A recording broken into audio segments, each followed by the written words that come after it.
नमस्कार, जय गजानन। तुमच्या सगळ्यांचं आपल्या चॅनलमध्ये खूप खूप स्वागत आहे। 3 ऑक्टोबरला आहे एकादशी आणि 2 ऑक्टोबरला आहे दसरा। दसरा म्हणजेच दशमी आणि एकादशी ही 11वी तिथी आहे। त्यामुळे 3 ऑक्टोबरला एकादशी आहे आणि एकादशीच्या दिवशी श्री गजानन विजय ग्रंथाचं पारायण करण्याची पद्धत आहे।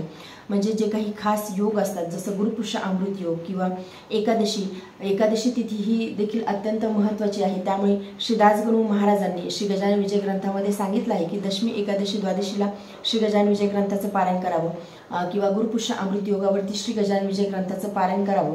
म्हणजे हे जे काही तिथी असतात ह्या अत्यंत खास असतात। त्यामुळे या योगावरती श्री गजानन विजय ग्रंथाचं पारायण करण्याचं अत्यंत महत्त्व सांगितलं आहे। तसं तर श्री गजानन विजय ग्रंथाचं पारायण करण्याच्या वेगवेगळ्या पद्धती आहेत।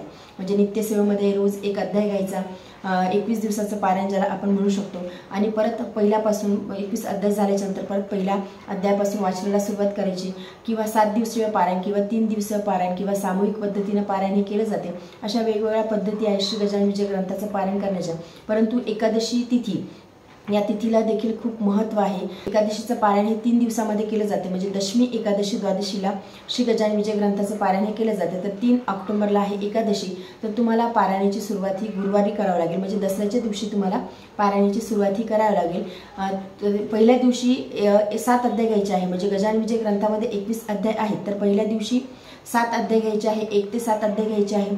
दुसऱ्या दिवशी म्हणजे शुक्रवारी तुम्हाला 8 ते 14 अध्याय घ्यायचे आहे आणि तिसऱ्या दिवशी म्हणजे शनिवारी तुम्हाला 15 ते 21 अध्याय घ्यायचे आहे। या पद्धतीने गजानन विजय ग्रंथाचं पारायण 3 दिवसाचं करायचं आहे। तुम्ही दिवसभरामध्ये 7 अध्याय वाचू शकतात। 1.5 तास पहिल्या दिवशी अध्यायाचं वाचन करण्यासाठी 1.5 तास लागतो। म्हणजे 1 ते 7 अध्यायाचं वाचन करायला 1.5 तास लागतो आणि दुसऱ्या दिवशी देखील 1.5 पावणे 2 तास लागतात। परंतु तिसऱ्या दिवशी म्हणजे शनिवारी तुम्हाला जास्त वेळ लागतो। अध्याय थोडे मोठे आहेत तर मग तुम्हाला 2.5 किंवा 3 तास लागू शकतात। एवढा वेळ लागणार नाही, परंतु जे नवीन आहेत, जे पहिल्यांदाच करत आहात त्यांच्यासाठी सांगते आहे की 2.5 ते 3 तास हे लागू शकतात। मिनिमम 2-2.5 तास तरी तुम्ही पकडून चला आणि त्यानुसार मग तुम्ही असं पारायण करू शकता। त्यानंतर पारायण झाल्याच्या नंतर तुम्हाला गणगण गणातभोवती या मंत्राचा जप करायचा आहे। म्हणजे पहिल्या दिवशी 1 ते 7 अध्यायाचं वाचन केलं तेव्हा गणगण गणातभोवती या मंत्राचा 108 वेळेस जप करायचा आहे। दुसऱ्या दिवशी 8 ते 14 अध्यायाचं वाचन केलं त्या दिवशी देखील गणगण गणातभोवती या मंत्राचा जप करायचा आहे 108 वेळेस आणि तिसऱ्या दिवशी देखील पारायण झाल्याच्या नंतर गणगण गणातभोवती या मंत्राचा जप करायचा आहे। म्हणजे 15 ते 21 अध्यायाचं वाचन झाल्याच्या नंतर त्यानंतर महाराजांची आरती करायची आहे। महाराजांची आरती ही 3ही दिवस करायची आहे आणि त्यानंतर तिसऱ्या दिवशी महाराजांना नैवेद्य दाखवायचा आहे। नैवेद्यामध्ये तुम्ही पिठलं भाकरीचा नैवेद्य दाखवू शकता, त्यासोबतच वरण भात भाजी पोळी कुठलाही एक गोड पदार्थ असा नैवेद्य महाराजांना दाखवायचा आहे। आता हे तर पारायण दशमी एकादशी द्वादशीला आपण करतो, परंतु हे जे पारायण आहे एकादशीचं यामध्ये तुम्ही संकल्पयुक्त देखील सेवा करू शकता। म्हणजे तुम्हाला कुठला संकल्प घेऊन पारायण करायचं आहे किंवा तुमची इच्छापूर्ती होत नाही त्यासाठी तुम्हाला पारायण करायचं आहे, तर मग तुम्ही संकल्पयुक्त सेवा देखील करू शकता। संकल्पयुक्त सेवा करताना तुम्ही कुठल्याही एकादशीपासून सुरुवात करू शकता।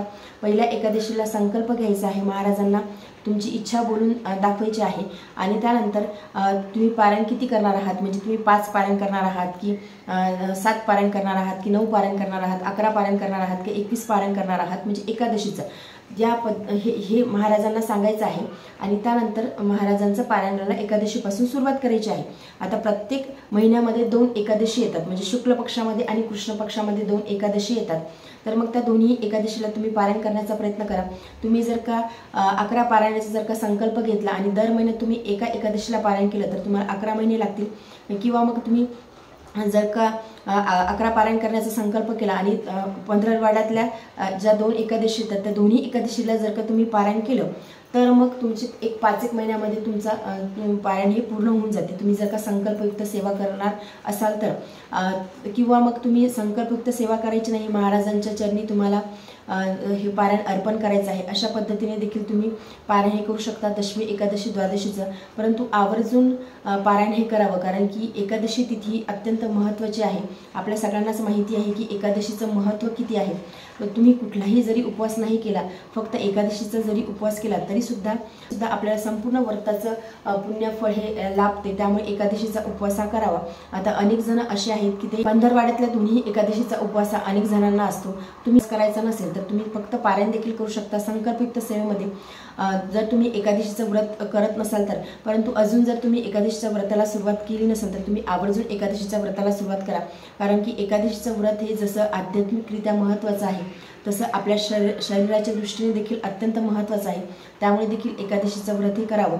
म्हणजे एकादशीचं व्रत करताना जास्तीत जास्त उपवास पकडण्याचा प्रयत्न करायचा आहे। म्हणजे काही खाण्याचा प्रयत्न करायचा नाही। म्हणजे आता एकादशीच्या व्रताचं एवढं महत्त्व आहे की आपल्याला आपल्या ऋषीमुनींनी अगोदरच हे सगळं व्रत वैकल्य आपल्याला दिले आहेत, परंतु आता सध्या त्याच्यावरती रिसर्च झालेला आहे की फास्टिंग ही किती महत्त्वाची आहे।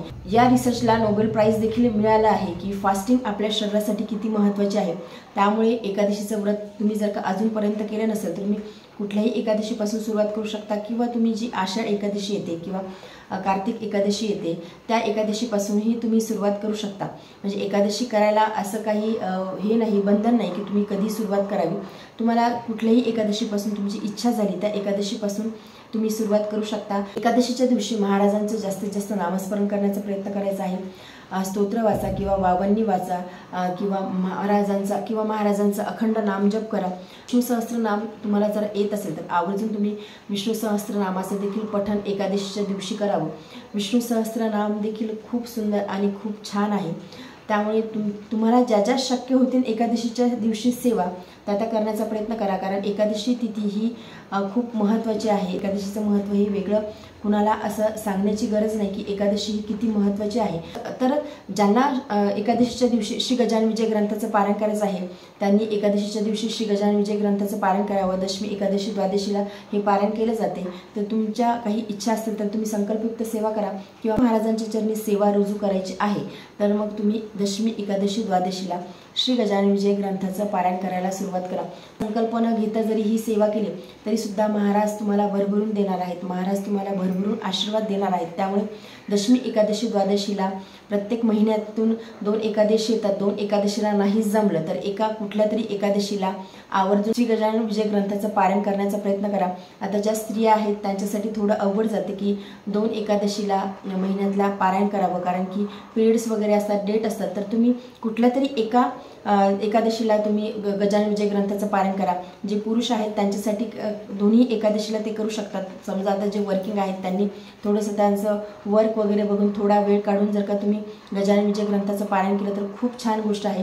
कारण की गजानन विजय ग्रंथामध्ये त्याचं महत्त्व सांगितलं आहे की दशमी एकादशी द्वादशीला श्री गजानन विजय ग्रंथाचं पारायण करावं। त्यामुळे तुमच्याकडून जर का शक्य झालं तर तुम्ही आवर्जून दशमी एकादशी द्वादशीला श्री गजानन विजय ग्रंथाचं पारायण करा।